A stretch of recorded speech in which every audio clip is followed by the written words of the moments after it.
makers of Sweetheart Soap present the comedy drama We Love and Learn.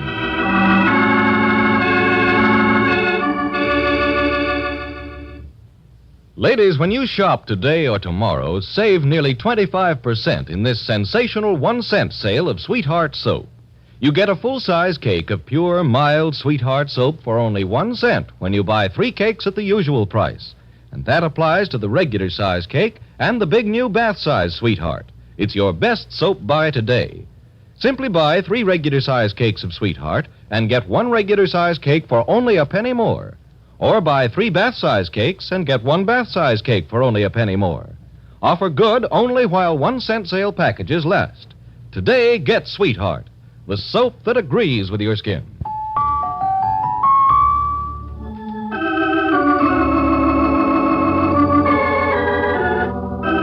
We love and learn.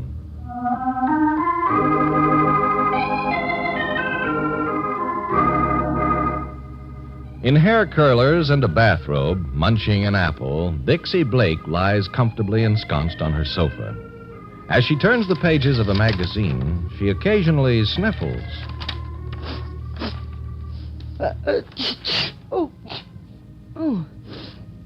Murder. Either I'm getting that cold or I'm allergic to the stuff I'm reading.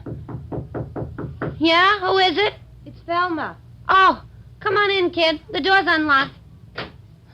Hello. Hello, Dixie. Don't you feel well? After the day I've had, honey, it's a wonder I feel at all. Did it rain all day here, too? Why, where were you, Dixie? Out in the wide open spaces. Part of the time nearly drowning in mud and water, and the rest of the time chasing ghosts through a haunted old rattletrap of a house. Maybe you better have a doctor, Dixie. I sound like I'm out of my head, huh? Well, I'm not. Oh, that Madame Sophie. What a character. The longer I'm with her, the oftener she floors me. I still don't know what you're talking about. A house, Thelma. 100-year-old relic, complete with bats, mice, cobwebs, and ghosts. A house buried in a wilderness of overgrown weeds and bushes.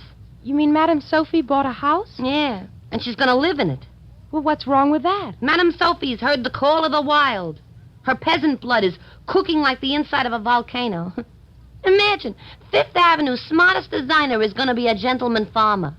Well, it sounds like a good hobby to me. Hobby? A job like she's undertaken will land her in the booby hatch, and me with her. Today was one long nightmare, and it's only the beginning. Look at these. Magazines? Yeah, magazines. Every one she could lay her hands on. Scientific farming, raising chickens, cattle care, successful gardening, planting the vegetable garden. Murder. But why do you have to read them? Because I'm nuts and Madame Sophie is my boss. Dollars to donuts, that's her again. She's called me 3 times since I got home. Excuse me, honey.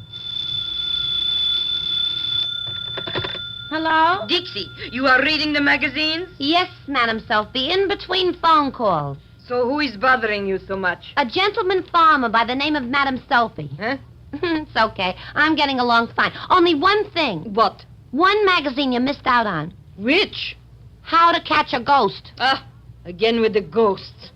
We marched with Mr. Jasper all over the house, from the roof to the cellar. Dixie, one ghost did you see? Ghosts work only after midnight, Madame Sophie. They have a strong union. Then I have a strong patience to listen to your jokes. Be so good, Dixie. Stop the foolishness. I got another idea. I know. Now you want to buy an elephant to plow the garden. An elephant? Dixie, that is a good Forget it, idea. Madame Sophie, forget it. I didn't say a word. Dixie, an elephant, even a baby, could do more work than Mr. Jasper. 3 flies could do more than Jasper. But please, wait with the zoo for a while, huh? All right. I will sleep on the elephant. But now I got something else to talk about. What? Furniture. I got to start to buy some furniture for the house. What's the rush? The rush? Yeah. There isn't even a decent floor in the place that will hold up under a piece of furniture. With Jasper on the job, it'll take a couple of months. Maybe years. You think I'm going to wait for months before I move in? But you've got to. I do not got to. The minute one room is finished, I am in it. What is more, I'm not so foolish to think Mr. Jasper can do all the work alone. You're gonna pitch in. Sure. I'm going to roll up my sleeves and get more men. I am going to be superintendent. Oh, brother. You think when I fixed my shop, Dixie, I sat on the telephone? No. Madame Sophie was there. Underfoot every minute. Okay, but furniture. Uh-huh. That will take time, yes, to find real antiques. Antiques. But of course.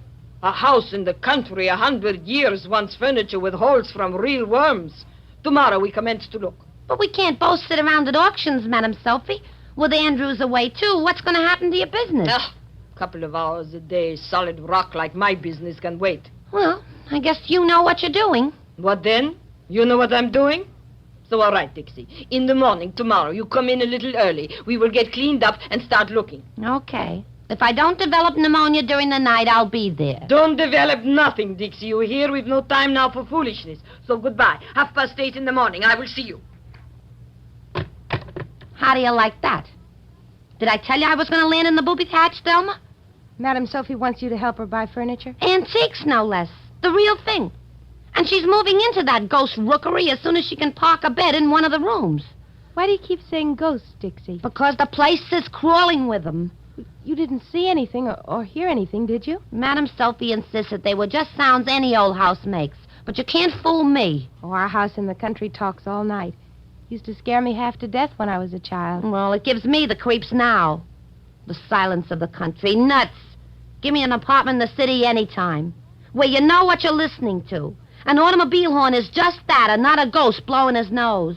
Who's this Jasper, Dixie? A cockeyed wonder who can build the world with his own bare hands, he says. Where'd Madame Sophie find him? We found him haunting the house. Came out of the rain, he said. My guess is that's all he knows enough to do. But Madame Sophie hired him. For a sort of a handyman? Yeah.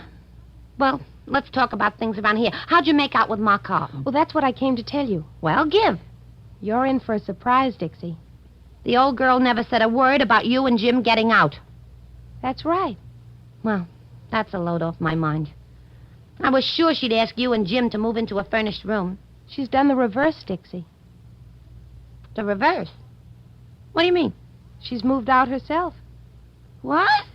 She's the one who's taken a furnished room. Oh, now look, kid, I'm hearing things.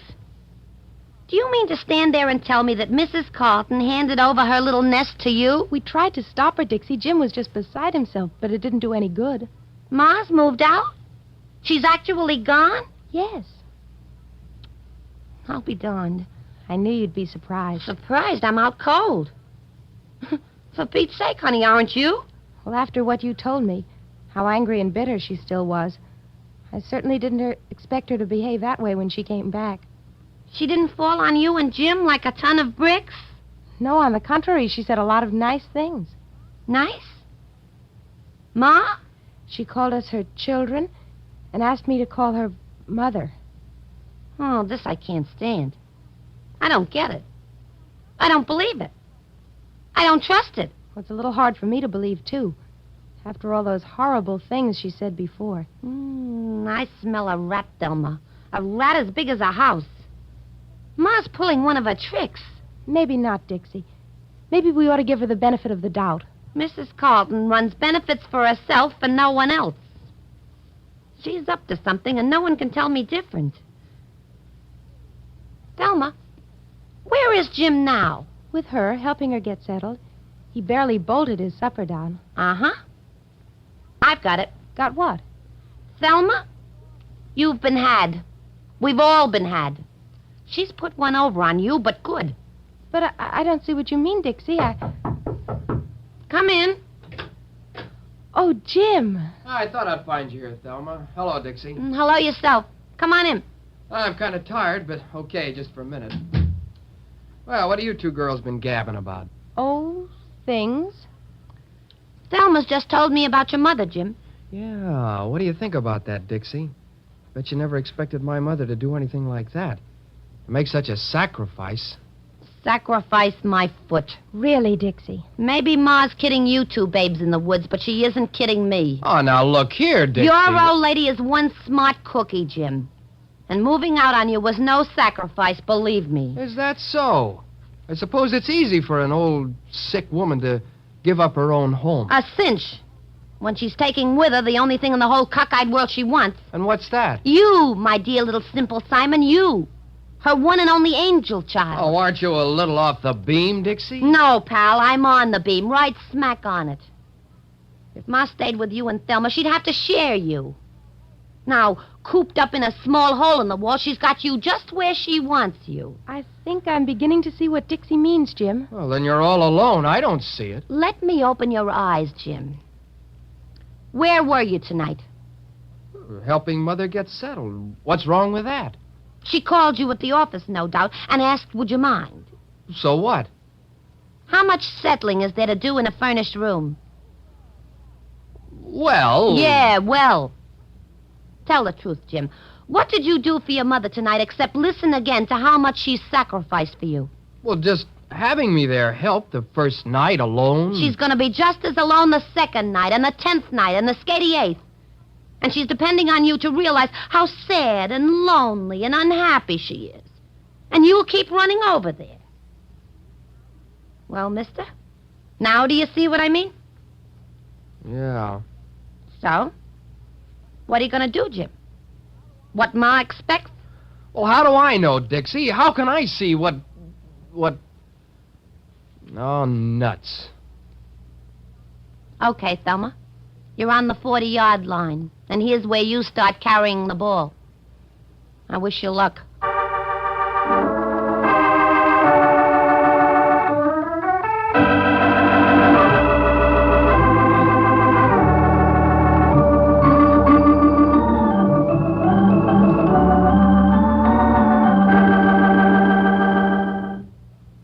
Ladies, put this at the top of your shopping list. Sensational 1-cent sale of Sweetheart soap. It will save you dimes, quarters, half dollars. In this sale, you get a full-size cake of pure, mild Sweetheart soap for only 1 cent when you buy 3 cakes at the usual price. This applies to the regular size and big bath size Sweetheart. Buy 3 regular size cakes and get 1 regular size cake for only a penny more. Or buy 3 bath size cakes and get 1 bath size cake for only a penny more. It's your best soap buy today, so stock up.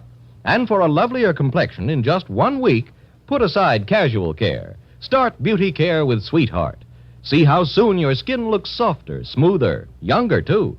Hurry, fill your shelf with Sweetheart now. Save nearly 25%. Buy 3 cakes of Sweetheart and get another cake for only 1 cent more. That's Sweetheart, the soap that agrees with your skin.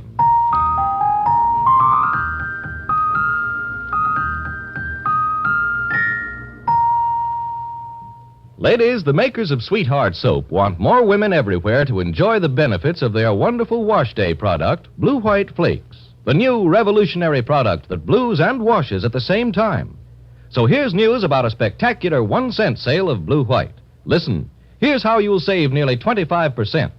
1 penny buys a full-size package of Blue White when you buy 3 packages at the usual price. Yes, you get a full-size package for only 1 penny more. You simply buy 3 packages of Blue White and get an extra full-size package for only 1 penny. This offer is made so you'll try Blue White, the amazing flakes that act 2 ways at once to give you dazzling white, sparkling bright washes. For Blue White blues, evenly without streaks or spots. And second, Blue White washes, works with your regular soap or detergent to make clothes cleaner, whiter.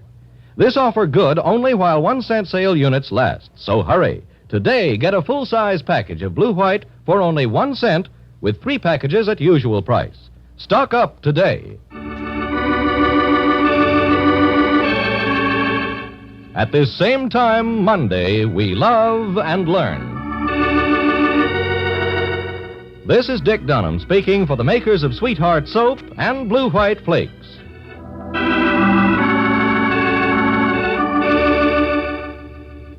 Stay tuned for the songs of Jack Birch, which follows immediately over most of these NBC stations.